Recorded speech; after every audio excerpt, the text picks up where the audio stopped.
Hello, my name's Nick Harris. Today we're going to be looking at doing a bit of watercolour painting, or painting with watercolour brushes in Painter 2016. And you'll be delighted to know that I haven't used Painter for a good few years now because, partly because of the watercolour paints were very laggy, and I like using watercolour. And so that was a big disappointment to me. And they also changed the interface to a form I didn't like. But this latest iteration is much more promising, and they seem to have dealt a lot with the lag in these brushes, so that's great. As mentioned earlier, there are three types of watercolour brushes here. There's digital watercolour, real watercolour, and watercolour, and we're going to look into what some of the differences are. It's partly about the layers they form and what you can do with them, and whether you can use standard brushes with them at all. There's a bit of that, but each set has quite a few brushes to play with, and that's what I'm going to be doing, really, to see if I can learn a bit myself. So hopefully we'll learn something together. Currently I'm painting with digital watercolour, as it says there. This is quite nice. I had to turn the opacity down on it, because to start with it was a bit too hard edged for me. And also they've still got one of my favourite tools, which is a salt eraser. It's just called Salt, and it acts in the same way as real world watercolour. I used to be a watercolour painter, and I used to sprinkle salt into wet paint to get this effect. And it's very useful for things like sparkles like this, and obviously you can adjust the scale, as you saw me do there. To start with, I had it too large, and as we're painting, or you may not know this, we're going to be painting a sort of seascape. Lends itself to watercolour.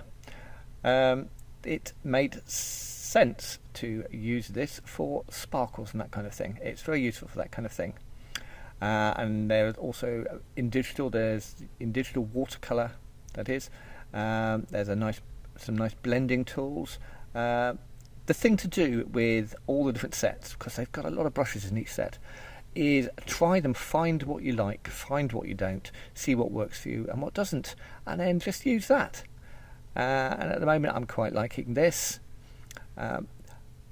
One of the things about if it sets up a watercolour layer, real watercolour will set up a blend mode that it calls watercolour.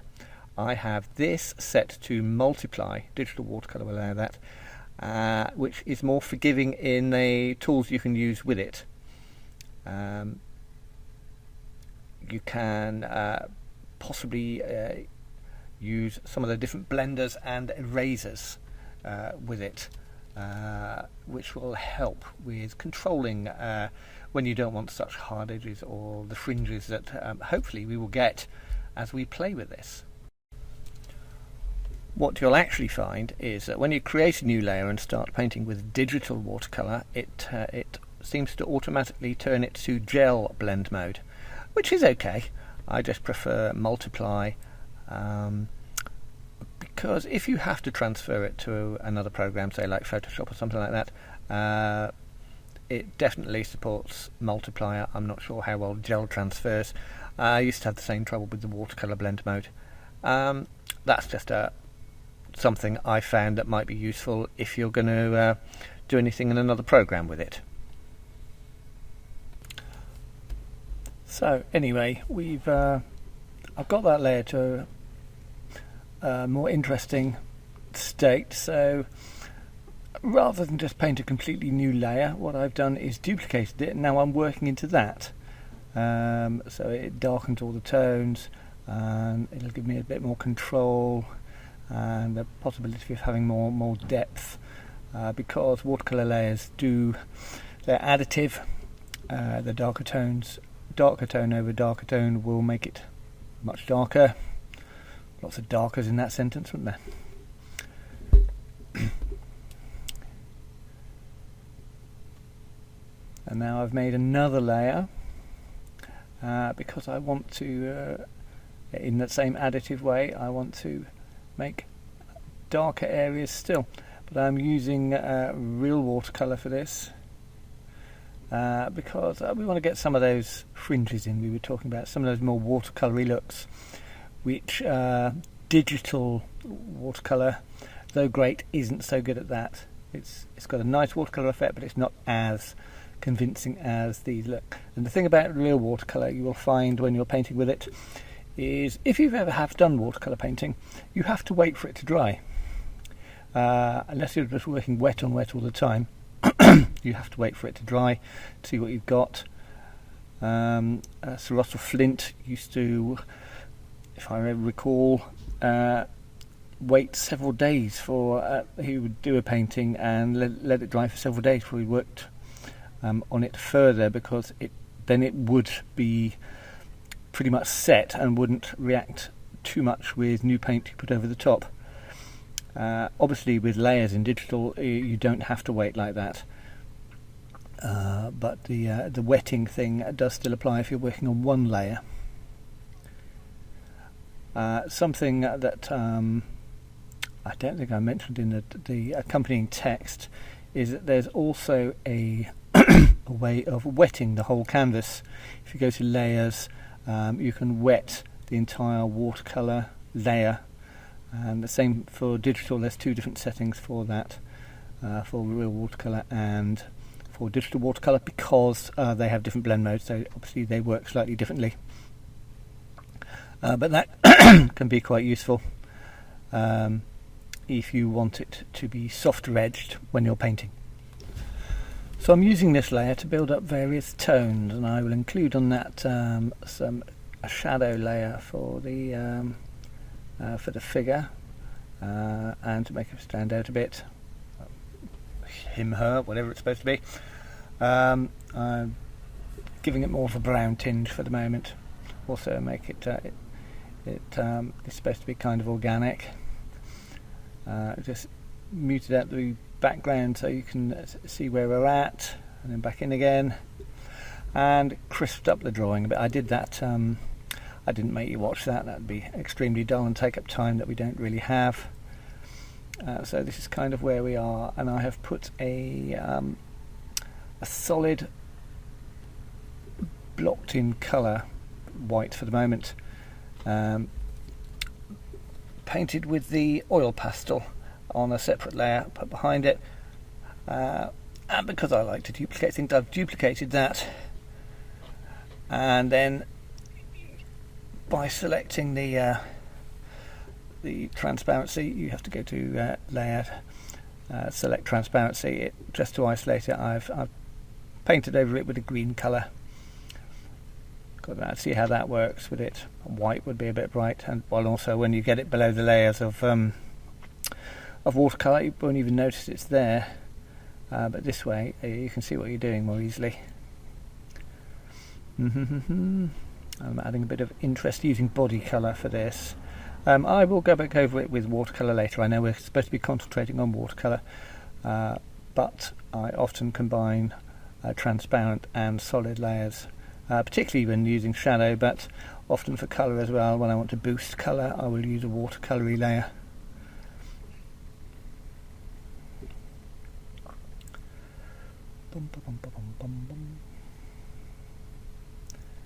Now you see I've dropped that layer behind both layers of watercolour now, which knocks it back. It makes it darker, but makes it sit better in the scene as well.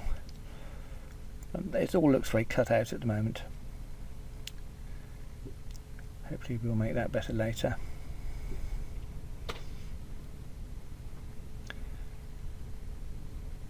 And here we go again with some more watercolour painting.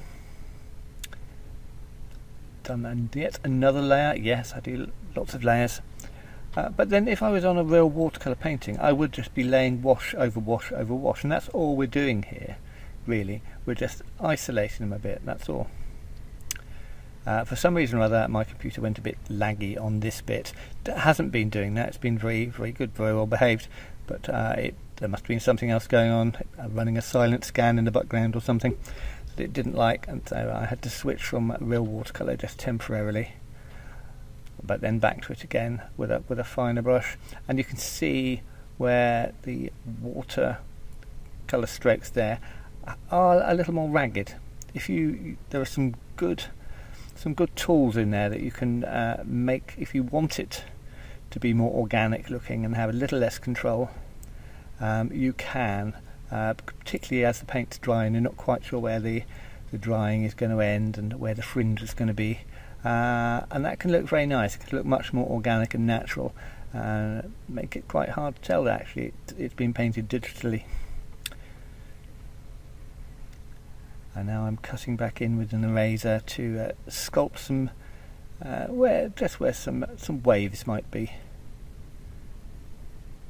You see the erasers and the other tools are as useful as the brushes themselves, I always find.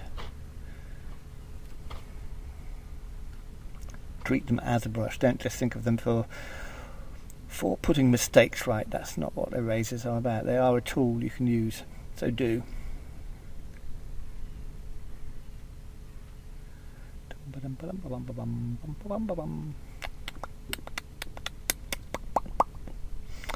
Yeah, sorry about the sound effects. I'm not normally recording my voice, so I make all sorts of stupid noises all the time with my mouth.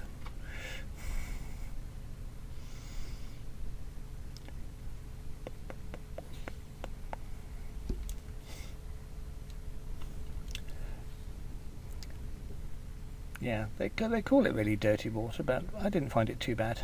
But I want to beef up the front, so I want something quite strong. I made the brush quite large, splattered it around there, trying the sponge, but no, that doesn't really sit right. I won't take it out, I'll just smooth it a bit in a minute. Soften it a bit.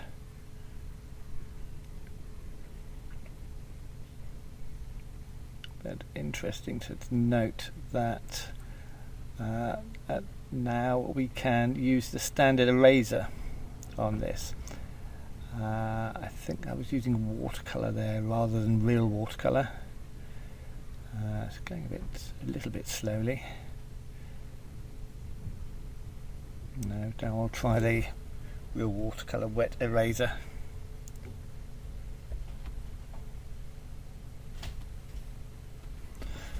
Now, as you can see, I was using it to sort of really sculpt some wave shapes there.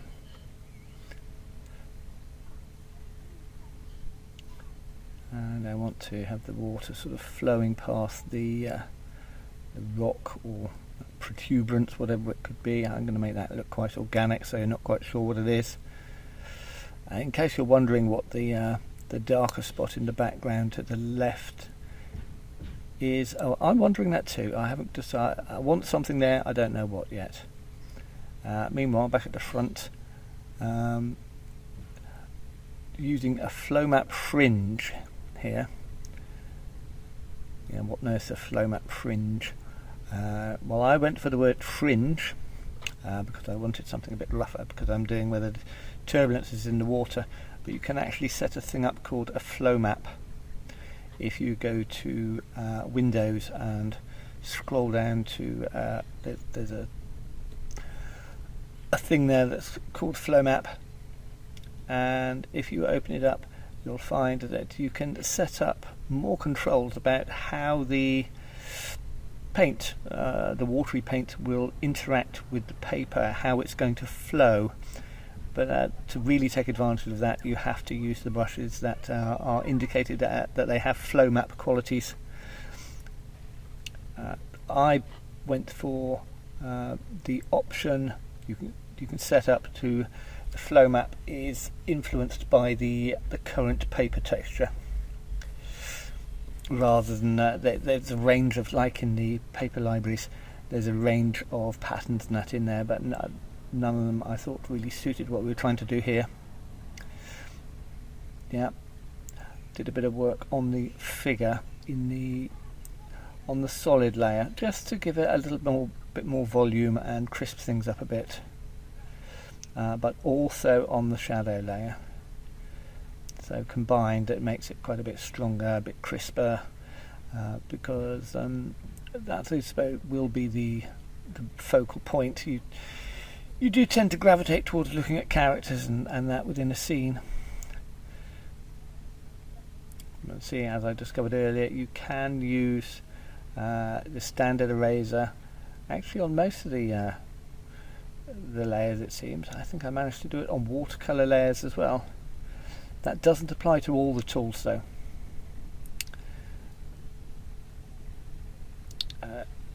Some tools that will work on layer set to multiply or gel just will not. Only the general rule of thumb is only the watercolour tools will work on the watercolour blend mode layers, which is a bit of a restriction, but it's worth it for the nice watercoloury looks you get.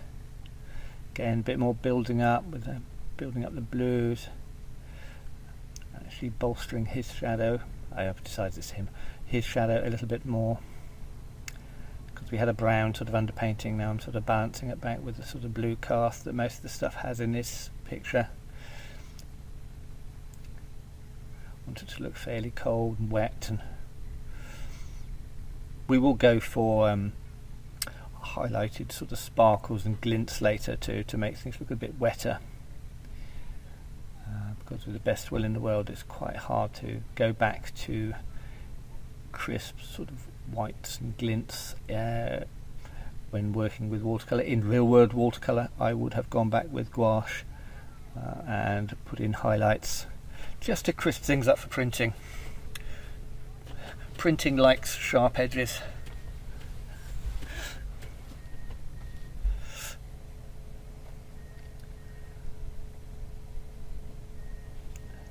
Still going through, just picking out little bits of detail here and there, but trying to do it all over. So I know the background is still very sort of amorphous at the moment, not really any form to it at all. I will get to it.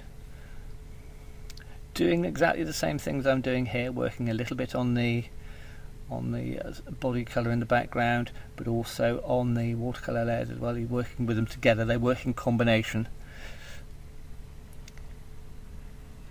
Trying to pick out more shape here.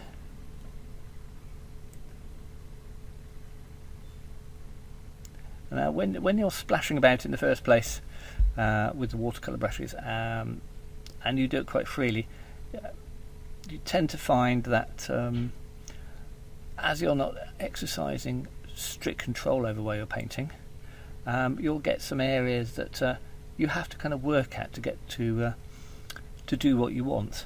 But I see them as happy accidents. Quite often you come up with effects in areas that you just wouldn't have done. Well, better go over this, hadn't I? I'm adding some more colour to the figure by duplicating the colour layer, creating a layer mask, setting the blend mode to colorize, and then painting colour over that. So really it's just duplicating the layer and then adding colour to it to make it a stronger statement against all the blues and turquoises and sort of dirty greens that are developing as the background. As you can see, I'm laying some sort of broader washes now, and I don't mind the fact that there are brush strokes in it. Normally that would be trying to smooth that out. That's me being anal, trying to smooth everything out. But now we want some brush strokes in this. That's the whole point. Isn't it? We want it to look watercoloury. Now I'll have a crack at the sky a little bit. I'm going to build up a little bit of interest in the clouds. I think I'll go for some fringes that make it obvious that it's watercoloury. and soften the far background a bit, so that as it goes to the horizon it does seem to disappear. And as I say that, oh gosh, yeah, that was using real watercolour. And again, my computer went into super slow-mo, and it was so laggy I couldn't control the direction. So I've cheated. I've held down Shift and done a strictly horizontal line, because that was almost comic to watch. The lack of control as that went shooting it diagonally across the page when I was trying to do it horizontally. Yeah, back with the erasers again. Oh no, I'm lying to you. It's the wetting agent this time. See, I don't even know what brush I'm using up, but look how nicely that's giving it time and how it changes. You let it settle, now you're getting a nice dark fringe at the bottom. This is like putting water onto a watercolour painting, and it would take the paint off and then drift it down until it dried in a sort of hard fringe like that. This is some of those happy accidents I told you about. It doesn't look natural at the moment, but I'm going to try and work with that to make it into something. Adding a bit of salt to try and get some highlight details to give it form, and I'm diffusing it a bit.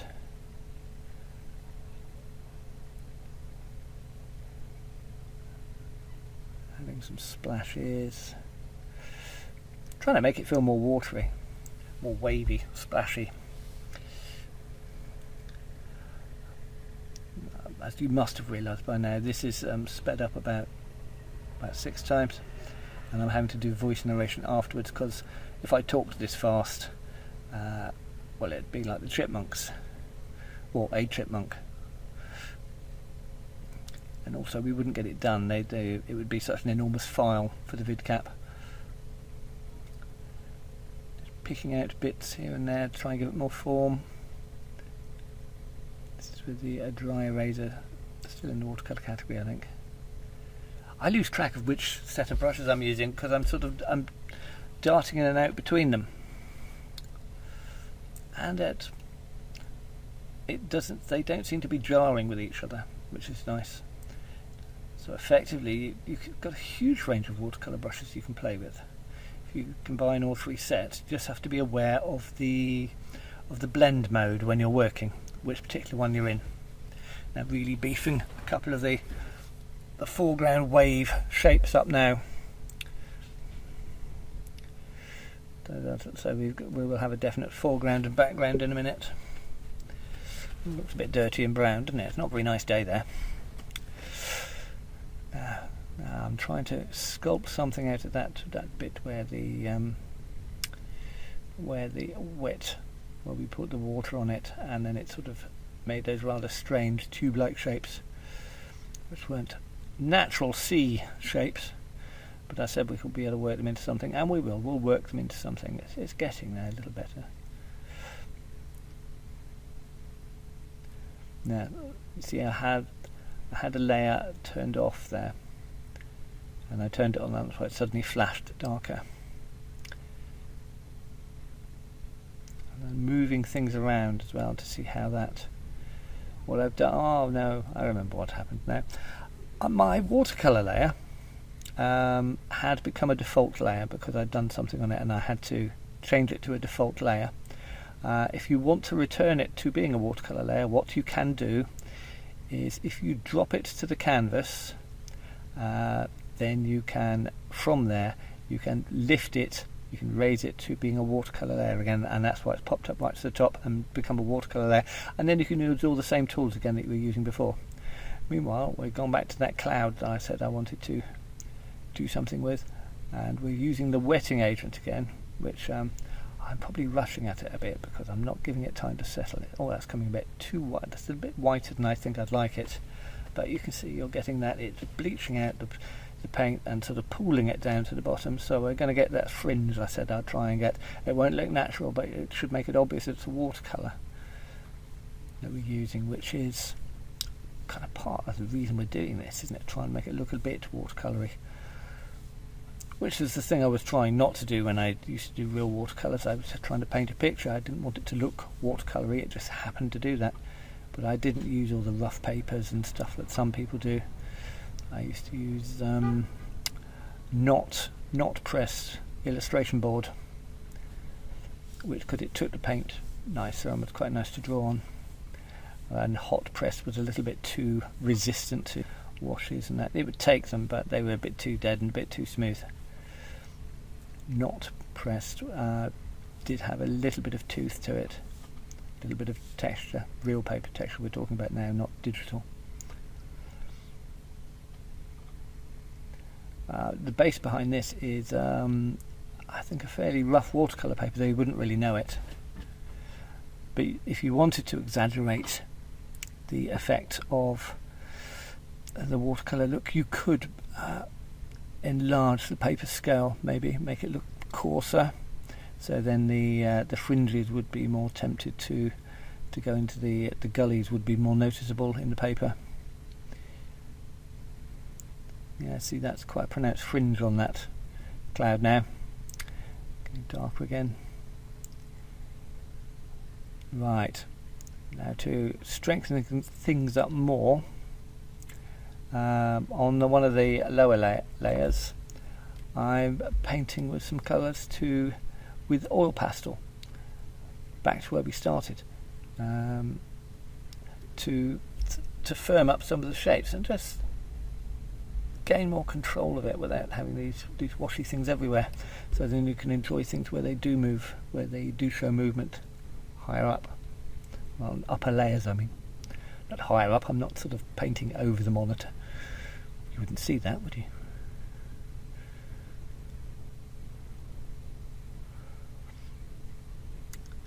Yep, and now we're laying even another layer over the top, a sort of browny greeny layout, because I needed to knock that white back a bit, but as you can see, you think you've made it really dark and then it sort of dries back again. There we go, quite nice and streaky now.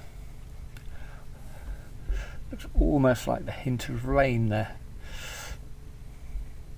Now see, I don't mind this. Other times this would bother me, this kind of mottled thing, but that's kind of one of the things I wanted to get to today.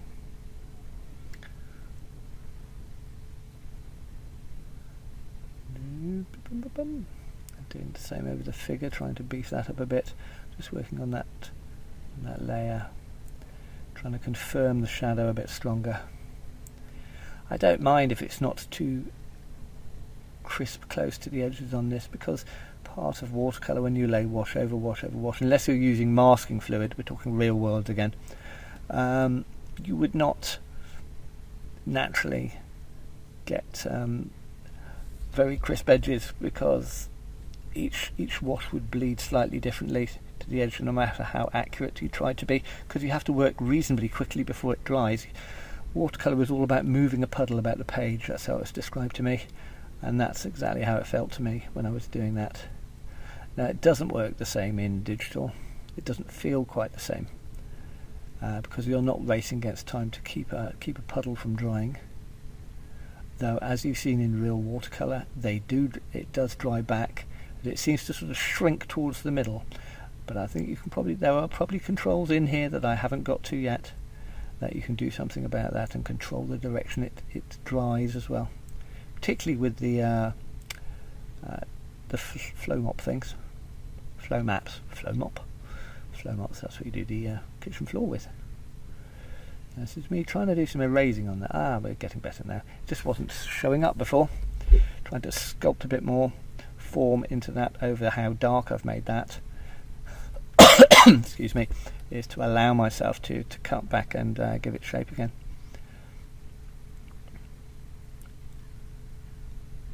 Yeah, I think with a scan or something going, it's got a bit laggy again. Which is why I was struggling to control the direction of the erasing on that. Trying to take his glimpse of it. Yes, we're going to make it darker still. How dark can this picture get? Be black in a minute.